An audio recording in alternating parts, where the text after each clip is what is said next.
Honorable Mutusa, I'll allow you to speak from the dispatch box, and he will be heard in silence.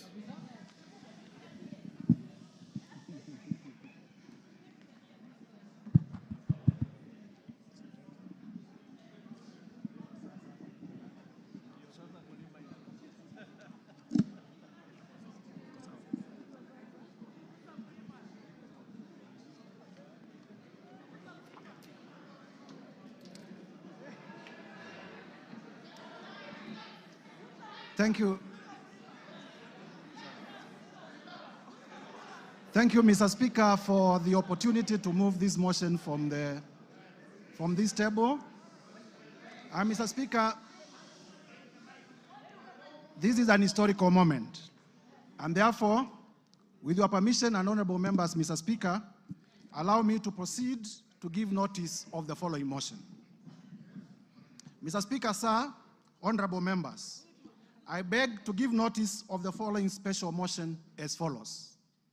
Mr. Speaker, pursuant to the provisions of Article 150, Sub-Article 1B and Sub-Article 2 of the same, read together with Article 145 of the Constitution of Kenya that we passed in 2010, and as read together with our standing orders number 64 and 65 of the standing orders of the National Assembly, the Assembly of the Republic of Kenya.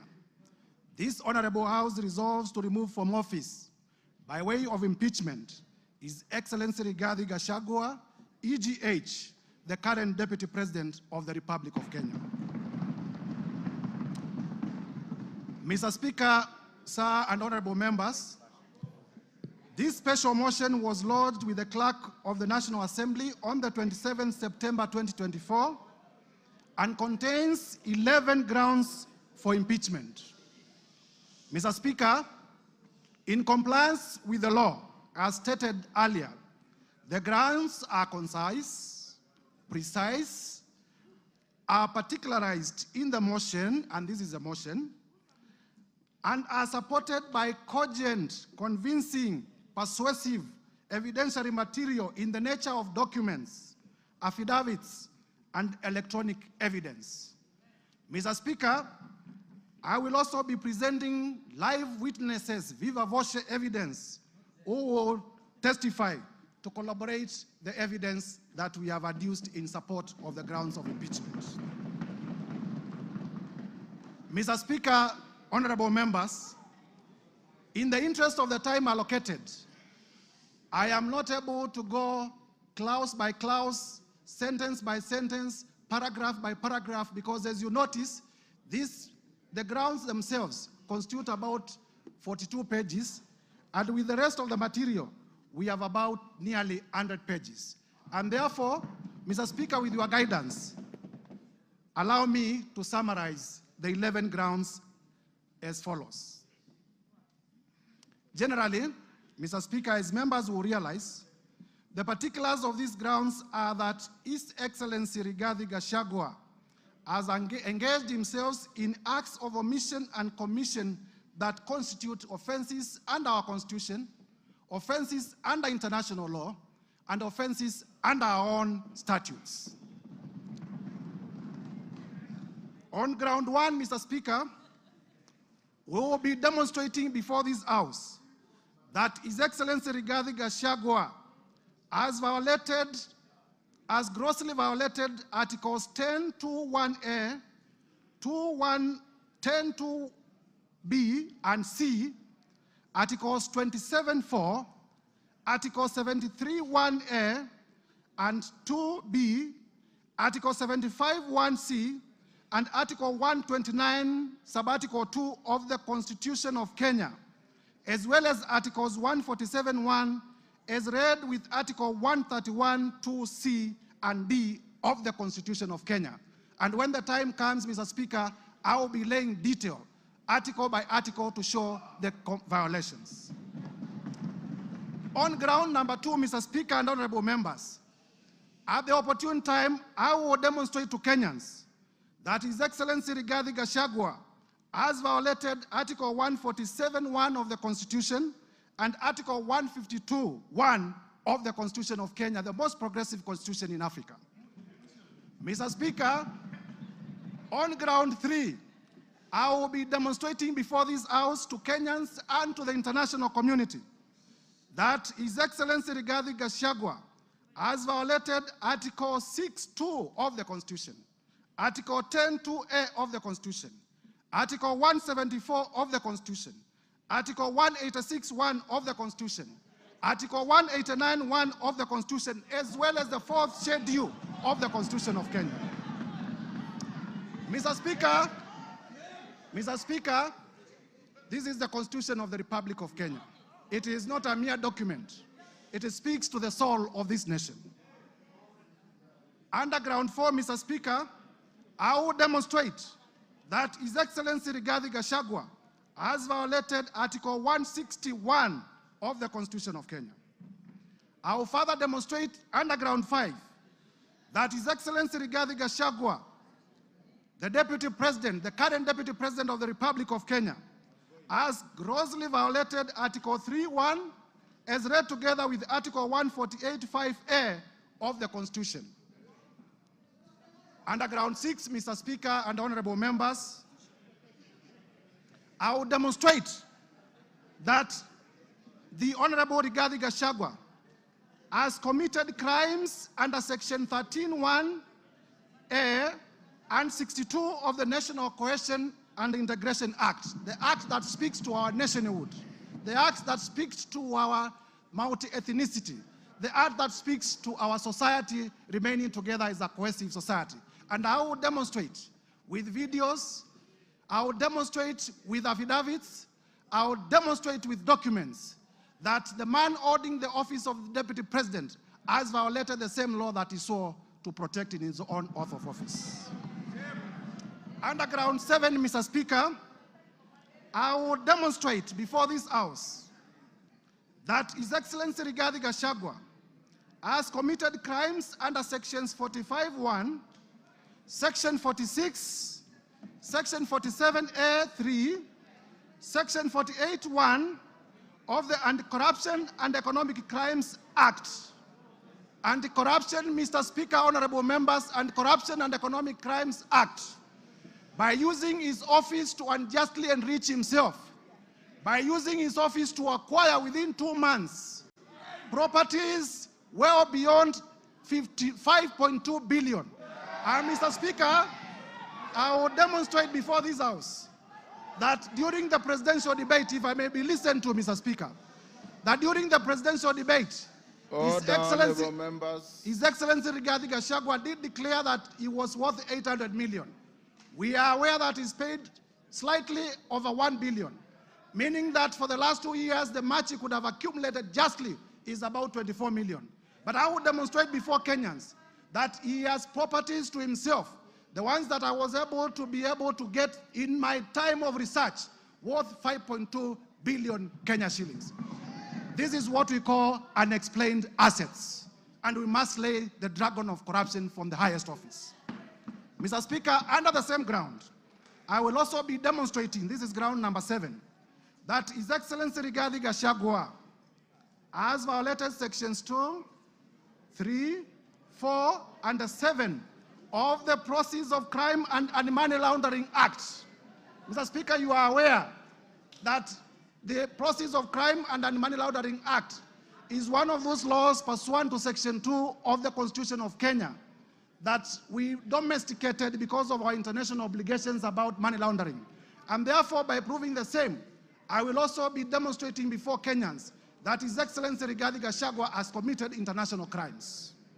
Under ground 8, Mr. Speaker, I will demonstrate that the Deputy President of the Republic of Kenya has committed crimes under Section 132 of the Penal Code and Section 29 of the Leadership and Integrity Act. And honorable members will realize that the Leadership and Integrity Act is the law that was enacted by this parliament, none other than this parliament, to give effect to Chapter 6 on leadership and integrity of the Constitution. Under ground 9, I will be able to show, and Mr. Speaker, when we get to this ground, the ground of gross misconduct, I will be able to speak to the House in a very clear manner as to what constitutes gross misconduct as interpreted by our own courts. And I'll be able to show that the person of the Deputy President is a bully. The person of the Deputy President has been threatening public officials. The person of the Deputy President has carried himself in a manner that brings disrespect to the office that he holds, and therefore has grossly misconducted himself. Under ground 10, Mr. Speaker, I will also specifically demonstrate that the person of the Deputy President has committed the offense of gross misconduct in the manner of insubordination, insubordinating the presidency and the Kenyan state. The Kenyan state is our soul, and if you insubordinate the state, you are not worth being a state officer.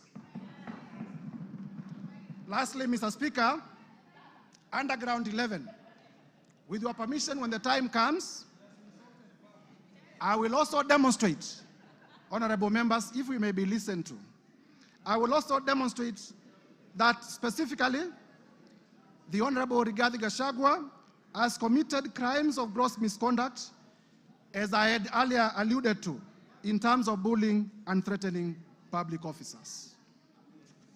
Mr. Speaker, in compliance with the provisions of Articles 145(1) of the Constitution, as read together with the National Assembly Standing Order number 65, honorable members, if you may listen, this is important.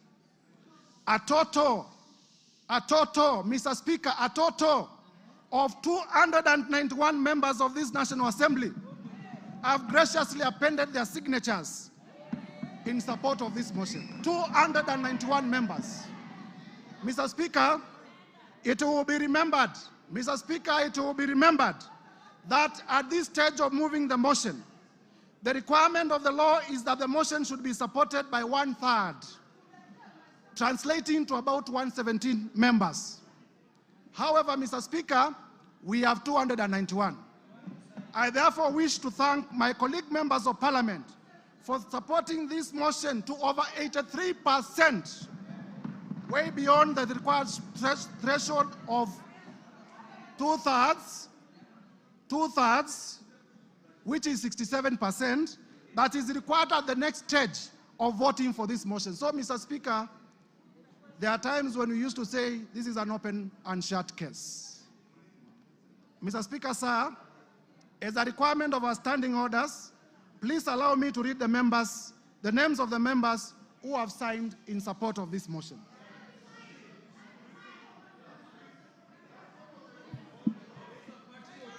Order. Mr. Speaker, go ahead. Mr. Speaker, for purposes of completeness of the record, the standing orders require that the mover of the motion does read all the names of the members who are in support of the motion for openness. And I therefore read the name of the patriots, borrowing from Senior Peter Kaluma. Mr. Speaker, I began with myself. The Honorable Ekomas Mwengi Mutusa, yours truly.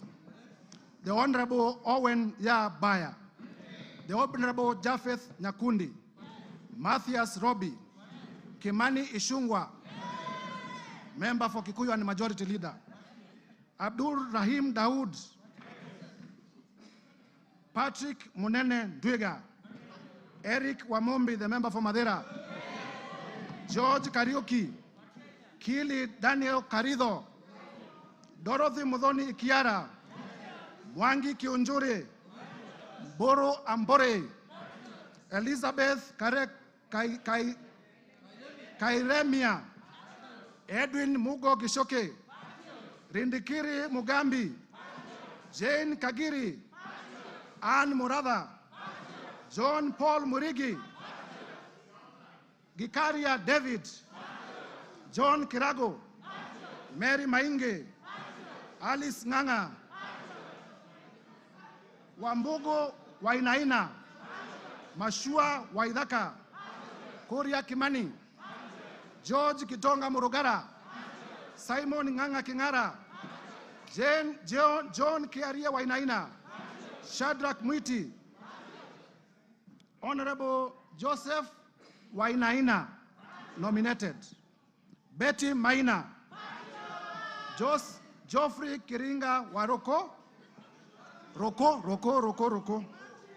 Gigi Kagombe, Julius Taitumu, Duncan Maina Madenge, Kwenya Dhoko, John Juguna Wanjiko, John Kanyuithia Mutunga, Honorable Junet Mohamed, the leader of minority, Honorable Mohamed Abdikadir, Honorable Yakub Ado, Honorable Richard Ken Chonga, Honorable Ali Wario, Honorable Ruwaida Obo, Honorable Hamisi Chome Abdi, Abdikadir Mohamed, Zamzam Mohamed, Rashid Benzimba, Said Buya, Peter Shake, Peter Masara, Mishi Juma Mboko, Joyce Osogo Bensuda, Fatuma Masito, Mohamed Machele, Aduma Owor, Jerusha Momanyi, Honorable Dr. Professor Gogo Lilian, Honorable Richard Ken Chonga, John Kiaria Wainaina, Shadrach Mwiti, Honorable Joseph Wainaina, nominated. Betty Maina, Geoffrey Kiringa Waroko, Roko.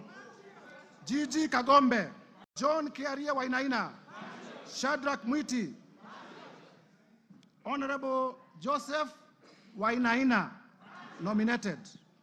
Betty Maina, Geoffrey Kiringa Waroko, Roko.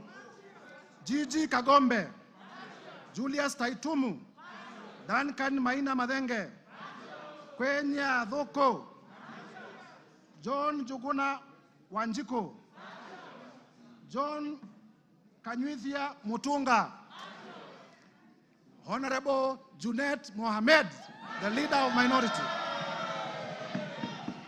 Honorable Mohamed Abdikadir, Honorable Yakub Ado, Honorable Richard Ken Chonga, Honorable Ali Wario, Honorable Ruwaida Obo, Honorable Hamisi Chome Abdi, Abdikadir Mohamed, Zamzam Mohamed, Rashid Benzimba, Said Buya, Peter Shake, Peter Masara, Mishi Juma Mboko, Joyce Osogo Bensuda, Fatuma Masito, Mohamed Machele, Aduma Owor, Jerusha Momanyi, Honorable Dr. Professor Gogo Lilian, Millie Odhiambo, the one and only, Honorable Irene Mayaka, my sister, Honorable Dick Maungu, Honorable Joshua Oron, Honorable Walter Owino, Honorable Patrick Osero, Honorable Molfason Barongo, Mark Ogola Nyamita, Tom Ondege, Gisairo Ombane, Oku Kaunya, Rosa Mbuyu, Charles Were, Fatuma Mohamed, Paul Abuor, Badu Twalib, Dr. Charles Ochieng, Caleb Amisi Luyai, Elisha Odhiambo, Farah Maalim, Elijah Memusi Kanchori, Kakuta Maimai Hamisi, Aden Daud Mohamed, Honorable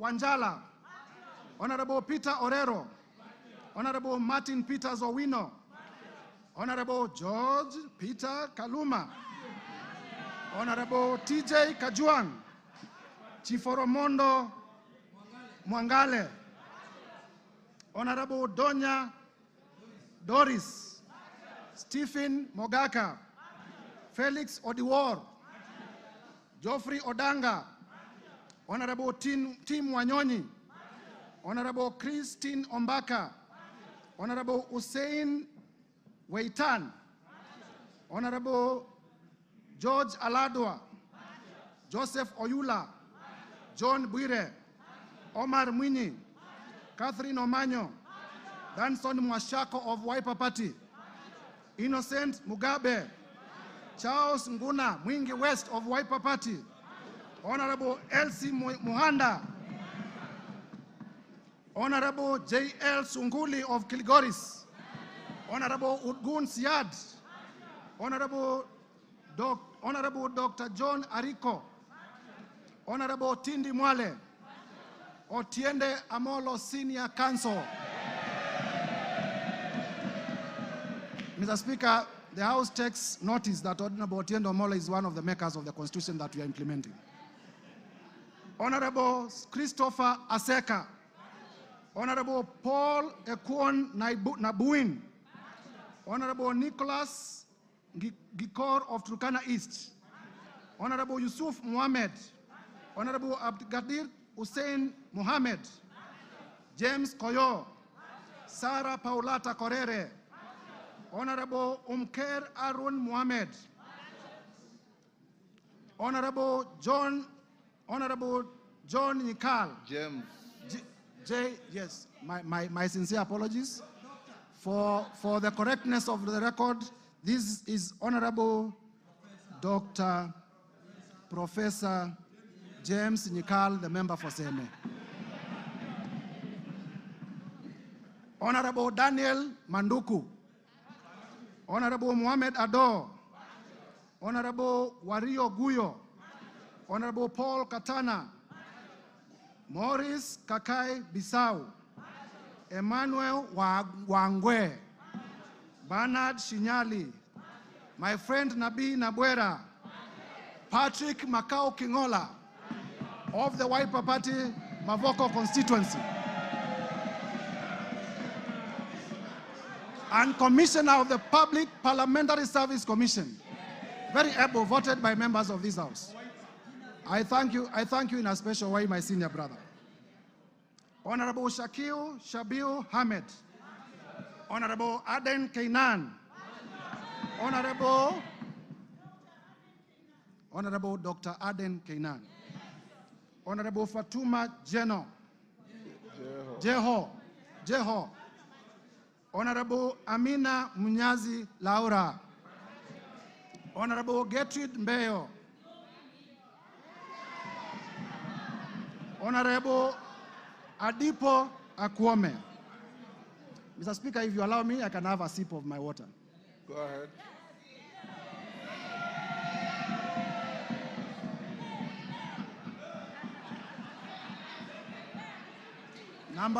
Number 134. Number 134, Abdi Omar Shurie, the chairman of the Committee of of this House on Public Debt. Honorable Tom Oluoch, the member for Dagoretti Beatrice Elachi. Honorable Samuel Arama, Honorable Guyo Jaldesa Professor, Honorable Anton Kibagedi, my brother, Honorable Samuel Atandi, my brother, Honorable Ruth Busia, Honorable Ruth Odinga Busia, the women rep for Kisumu County, Honorable Eve Obara, Honorable Johnson Manya Naika of Mumias East, Kipyegon Joanna, Omboko Milemba, Marwa Maisori, Moses Kirima, Lydia Aiga Mizigi, Adan Aji Yusuf, Mumina Bonaya, Charles Gimose, Mohamed Tubi, Zahir Janda, Clemens Lawyer, Zuleka Hulbal Arun, Lekumontare Jackson, member for Samburu East, Anton Kenga Mpe, ukimwona Mpe, Bashir Abdullahi, Didmas Barasa, Malulu Injendi, Geoffrey Mulanya, Frederick Ikana, Mr. Speaker, for completeness of the record, there are names that I have cancelled and I have signed against the cancellation. Honorable Titus Amala, Joseph Dena, Honorable Kivai Kagesi, Honorable Vincent Musyoka, aka Kawaya, member for Mwala, Honorable Fabian Muli, Honorable Caleb Mule, Honorable Joshua Mwalio, Honorable Dr.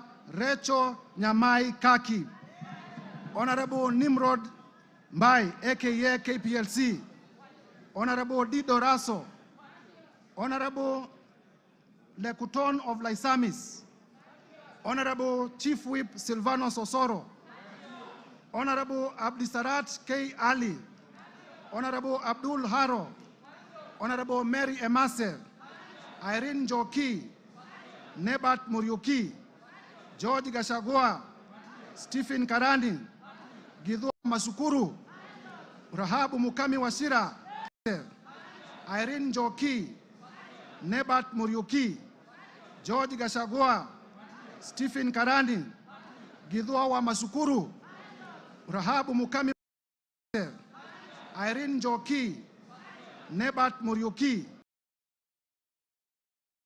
Raso, Honorable Lekuton of Laisamis, Honorable Chief Whip Silvanos Osoro, Honorable Abdisarat K. Ali, Honorable Abdul Haro, Honorable Mary Emase, Irene Joki, Nebat Muriuki, George Gachagua, Stephen Karani, Gidhu Masukuru, Rahabu Mukami Washira, Joroge Wainaina, Elijah Njoroge Kururia, Epuyu Nanok Daniel, Mudhoni Marubu Monica, Kenneth Tungulu, Mudhama Stanley, Joseph Emanthe Namur, Faith Gitau, Cecilia Asieni Ngitit, Pamela Njoki Njeru, Rahab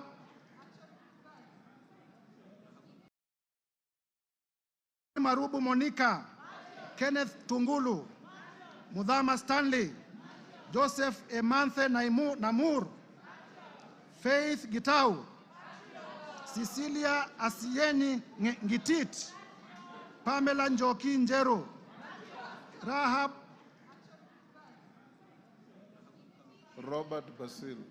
Robert Basil, the member for Yatta and Wiper Party. Protas Akuja, Kasim Sawa Tandaza, Pauline Lengimis, Honorable Dr. Robert Pukose, Honorable George Sunguia, Honorable Joash Nyamoko, Kitlai Olentutu, Lea Sankaire, Lemankon Aramat, Agnes Pareño, Gabriel Tongoyo, Rebecca Tongei, Catherine Wambilinya, John Makali of Kandui, John Chikati, Susan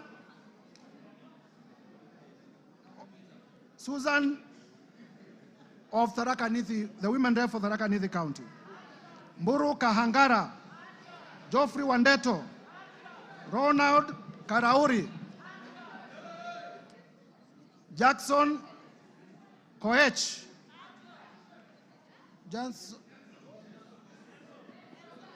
Jackson Kosgei of Baringo, Adams Kipsanai, Kagogo Bowen, Jematia Sergon, William Kamket, Catherine Ngalechei, Ruben Kiborek, Kimaiyo Gideon, Musa Sirma, Joseph Kipkarus, Joshua Kandie, Charles Kamuren, John Waluke, Richard Yegon, Richard Kilel, Brighton Yegon, Francis Sigei, Kipngetich Koech, Lynette Chepkoril Toto, Justice Kemei, Nelson Koech, Beatrice Kemei, Joseph Cherorot, Kibet Komugoi, Hilary Kosigei, Benjamin Langat, Mutai Alfred Kiprono, Liza Chelule, Joseph Tonui, Paul Chebor, Fred Kapondi, Lilian Sioi, Naomi Jilo Wako, Faisal Abdi Bader, Alpha Miruka of Bamajoke Charge, Deko Baro, Innocent Obiri, Ogola Gideon, Honorable Sabina Chege, the party leader of the Jubilee Party, Peter Lochakamping of Sigor, Samuel Chemulel, Rael Kasiwai, David Kosing, Titus Lote, Joseph Samal Womwa, Honorable, the handwriting is sometimes difficult, right? The member for Samburu North. Eli. The Honorable Letipila Eli. Lelitila Lady of Samburu North. The Honorable Kareke Mbiuki. The Honorable Martin Pepela. Wanami Wamboka. David Ochieng. Ferdinand Kevin Wanyonyi. Gladys Boss Chepkosgei Sholei, the women rep for Sinigishu, and my former teacher.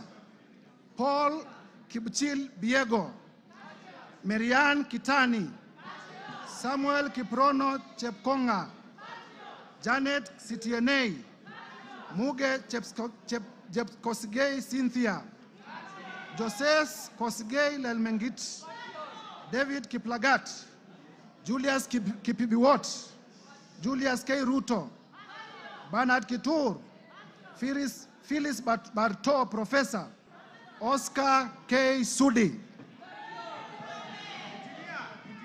Engineer Oscar Sudi, Dan Wanyama, Honorable Dr. Adagala Beatrice, Amina Dika, Abdi Ali Abdi, Hussein Abdi Bare, Gonzi Rai, Ibrahim Abdi Sanei, Honorable Ker Kasim, Honorable Salah Farah, Karoli Omondi, Robert Gishimu, Michael Mushira,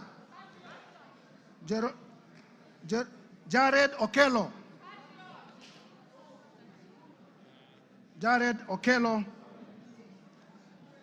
is my last name, making a total of 291 members. Mr. Speaker. Yes, wind up.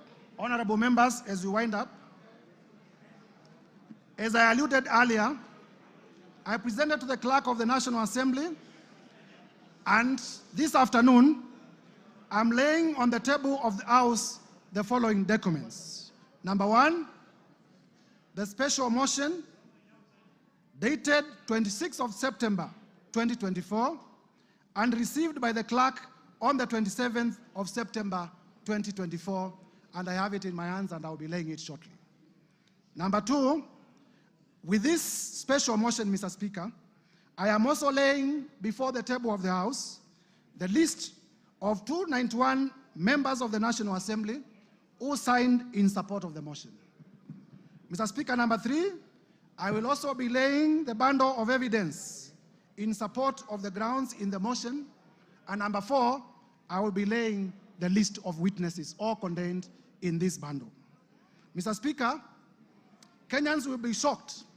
Indeed, Kenyans will be very shocked when we finally unravel and demonstrate the grounds and the supporting evidence.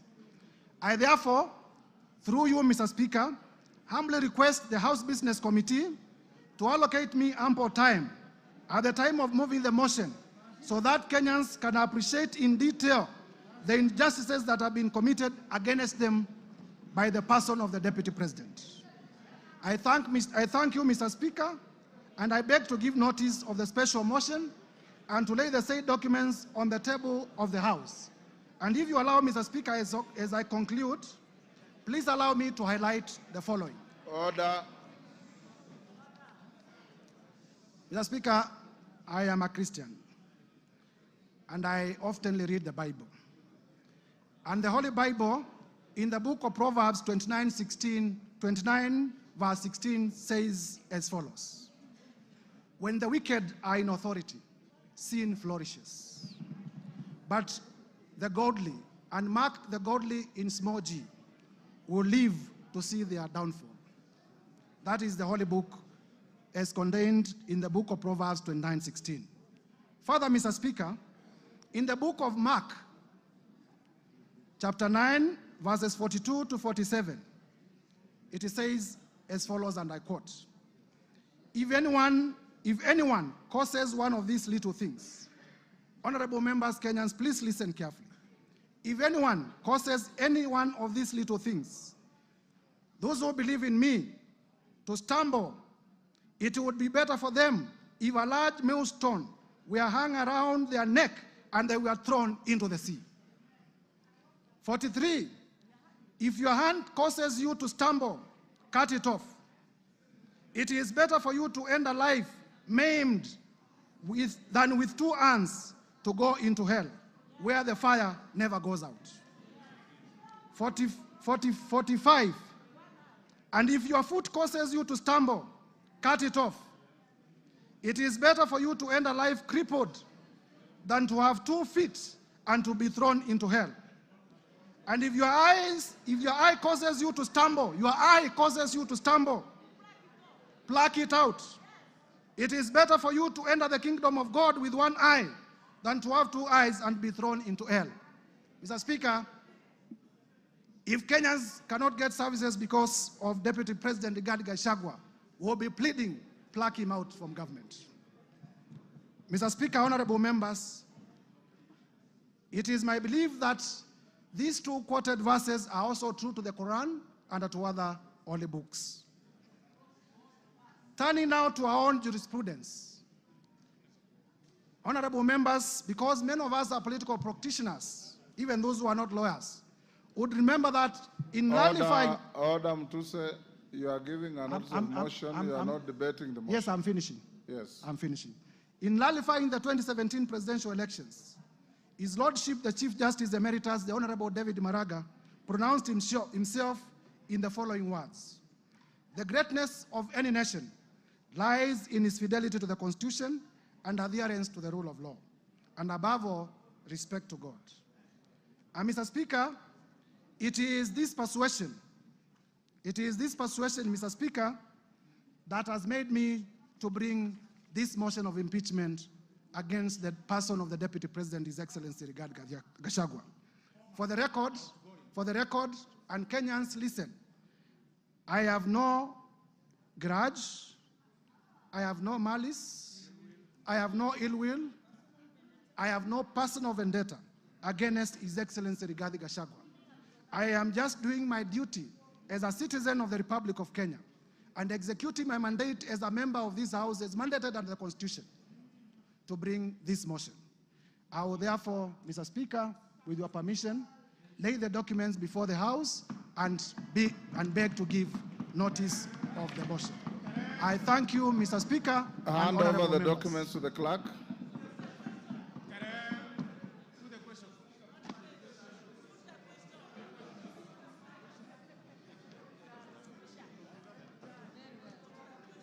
Yes, Ruku, what is it? Order, members. Ruku, what is it? Honorable Speaker. In relation to the motion? Yes. What is it? Honorable Speaker, I rise to seek your clarification on the special motion for the removal of the Deputy President. Honorable Speaker, as you are aware, 4 seats in the House are vacant following the resignation of the Honorable Obio Wadai and Honorable John Badi upon being appointed as Cabinet Secretaries. Further, as you are aware, the seat of Magarini constituency was declared vacant following a successful election petition. The Banisa constituency seat was also declared vacant following the unfortunate demise of our colleague. In this regard, we are now 345 members in this House and not 349 members. Honorable Speaker, in this right, what the threshold shall you use to determine whether the special motion, what is the threshold, Mr. Speaker, shall you use to determine whether the special motion meets the constitutional threshold? Differently put, Mr. Speaker, to pass this motion, shall we require 2/3 of 345 members or 349 members? In my view, vacant seats should not be counted. Order. You can't ask a question and answer it.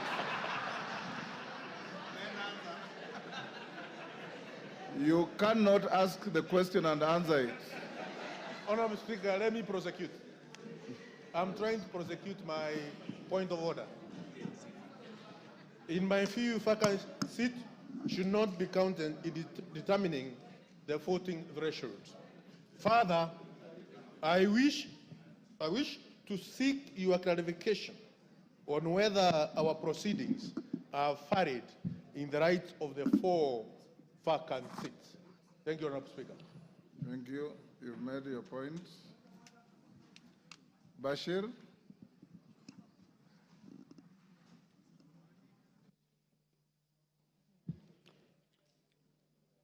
Honorable Speaker, Article 145 and 150 of the Constitution provides for removal of the Deputy President.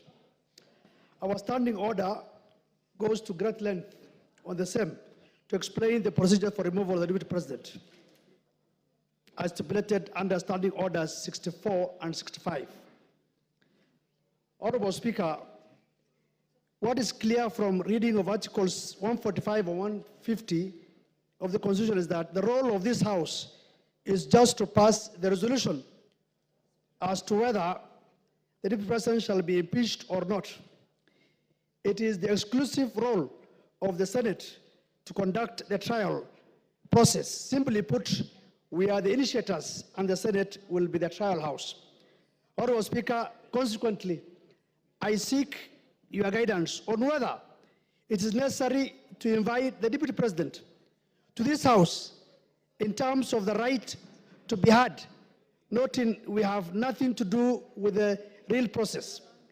In my view, the Deputy President shall be required to appear before the Senate, but nevertheless, I seek your indulgence on this matter. Thank you, Honorable Speaker.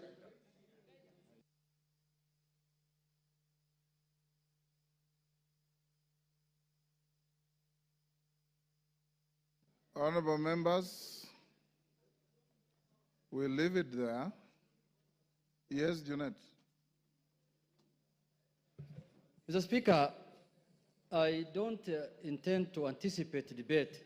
I will not allow you to. Yeah, because this is just a notice of motion. But Mr. Speaker, there are matters that surround the notice of the motion that needs your guidance and action, Mr. Speaker, because, Mr. Speaker, this is a very momentous issue.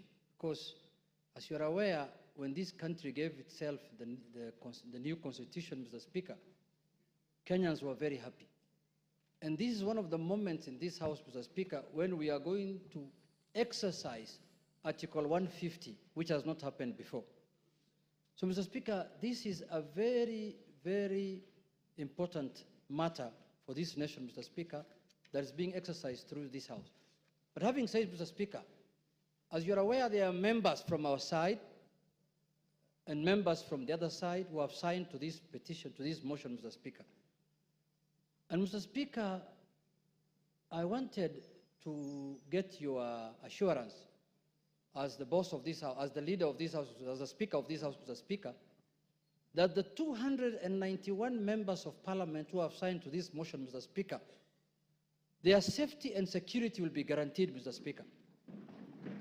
Because the motion does not end at the tabling, at the notice of motion today. It will go through a process. It will be formally again moved. Members will debate. and members will vote on it. Mr. Speaker, we want those 291 members of parliament to turn up here the day of voting, Mr. Speaker, without missing any one of them, Mr. Speaker. Mr. Speaker, we have just passed the new Inspector General of Police the other day here, Mr. Kanja. Not really. He must take responsibility as the Inspector General of Police, Mr. Speaker, to guarantee the safety, as the Inspector General of the country, Mr. Speaker, to guarantee the safety and the security of the 291 members. Mr. Speaker, you know this thing. What we are doing is not a small thing, Mr. Speaker. When Trump was being removed, was being impeached in the United States, Mr. Speaker, you know what he attempted to do. And what can happen here, you know, Mr. Speaker.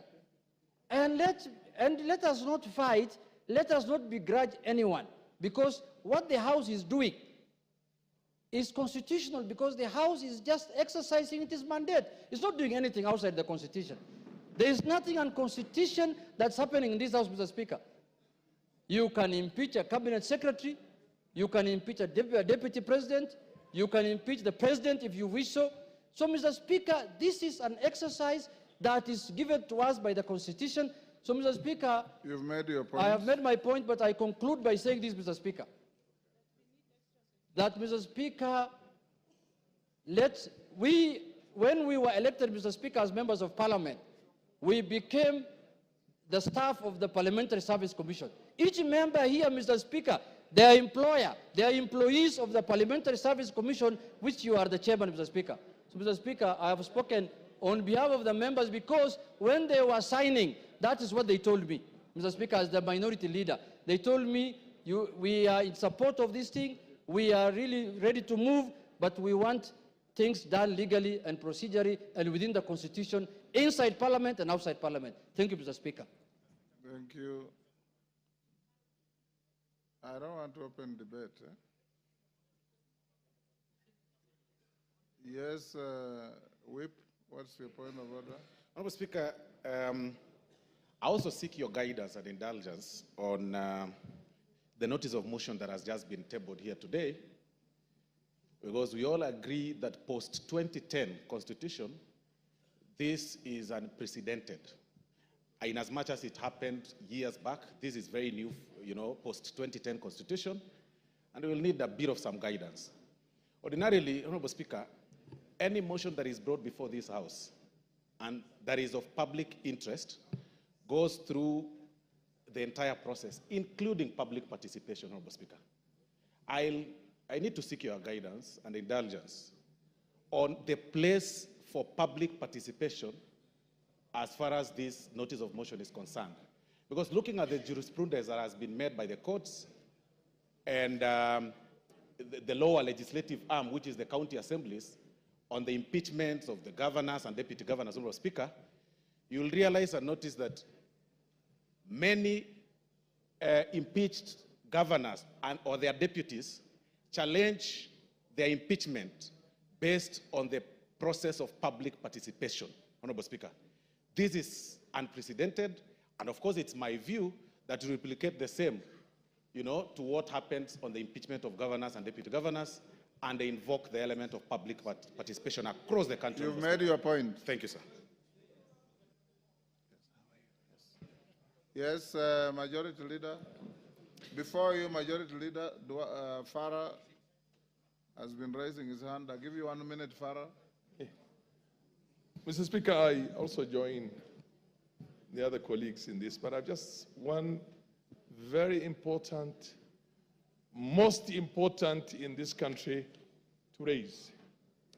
Not only do we have to protect the lives of 291 members of parliament who have appended their signature there, we must also protect the system. The IG must protect our president to the hilt. Because you know the kind of a constitution we have. Any reckless thug can decide to change the course of history if, God forbid, anything were to happen to our president. You get my point? And there are people who we have been so worried lately, I get the feeling that they can even have the capacity to plan something like that. Let us make sure this information goes out our president must be protected to the hilt until this motion is over. Because if, God forbid, anything were to happen, then we have something much bigger to worry about. Thank you. And those guys are... You're the last on that. Thank you, Honorable Speaker. My Honorable Speaker, if you will indulge me, I'll add something on security. But before that is on Standing Order 85, Honorable Speaker. 85-2, which Honorable Speaker would beg, even as you guide members, that members listen, that it shall be out of order to anticipate the debate of a motion of which notice has been given by discussion upon a substantive motion or amendment and all that is said in the standing orders, Honorable Speaker. And I say this, Honorable Speaker, because I know we are in an open and transparent society, and many of us will be invited to media stations to discuss this impeachment motion which notice has been given today. Just to caution members that it will be completely out of order to discuss the substance of the motion in media stations before debate, as is contained in our standing orders. So when we're invited to media stations, maybe we be guarded in what we discuss, so that we do not go into the substance of the motion until we are done with debate. After debate, Honorable Speaker, we are all at liberty to discuss, and that includes, Honorable Speaker, both those who have appended the signatures, their signatures, like myself, and the other few who have not appended their signatures, Honorable Speaker. The 58 members who have not appended their signatures. Honorable Speaker, just to add on to what the Honorable Farah and Honorable Junet have said. Honorable Speaker, the security of members of Parliament is paramount. Honorable Speaker, I say that looking at you, because you know on the 25th of June this year, Honorable Speaker, none other than yourself, you were a target, and you know that. And not a target for harm, but a target for elimination based on the position you hold as Speaker and the ranking order should anything happen to the President or the Deputy President, Honorable Speaker. Honorable Speaker, I want to beg that you take with a little more weight the issues raised by Honorable Junet and Honorable Farah Maalim, because, Honorable Speaker, we have seen it on social media. We have been told by certain quarters that before March of 2025, they say bendera itapepea mlingoti nusu. Honorable Speaker, these are weighty issues. And I hear what the Honorable Farah Maalim is saying on the security of the President, and we have no business to advise the Inspector General and the Director of the National Intelligence Service on what to do. But for members of this House, all the 349 of them, Honorable Speaker, you must direct the Inspector General of Police, who was approved by this House less than a month ago, to ensure that when this House is sitting within the precincts of Parliament, and even outside and including committees of this House sitting, Honorable Speaker, members are secured. Thank you. And even in their homes, Honorable Speaker, they are secured. Because, Honorable Speaker, I say this, being privy to the information that I was privy to and you are privy to on the 25th of June, and knowing, Honorable Speaker, that as Honorable Junet has said, we are not dealing with an ordinary matter, we are not dealing with an ordinary man, we are dealing with a black man with a very black heart. Thank you, Honorable Speaker. Order, honorable members. Order. Order, members on their feet.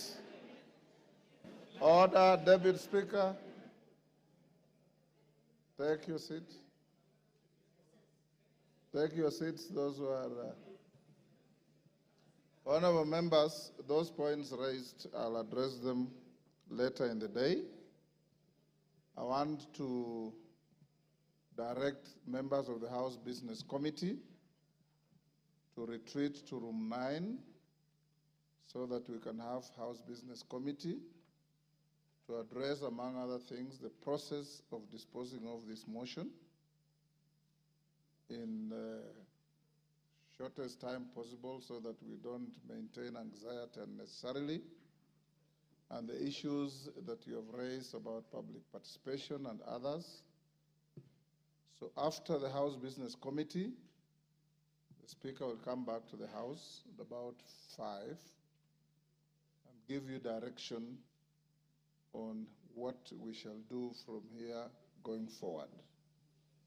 So I'll now direct the Deputy Speaker to come and take the seat so that members of the House Business Committee, Juneta and your team, Ichungo, your team, all troop to room 9 for a meeting immediately. I've closed that chapter, Mshomba. You didn't raise your hand when I was giving people. That chapter is closed. I'm sorry I didn't see you. Yes. Pardon?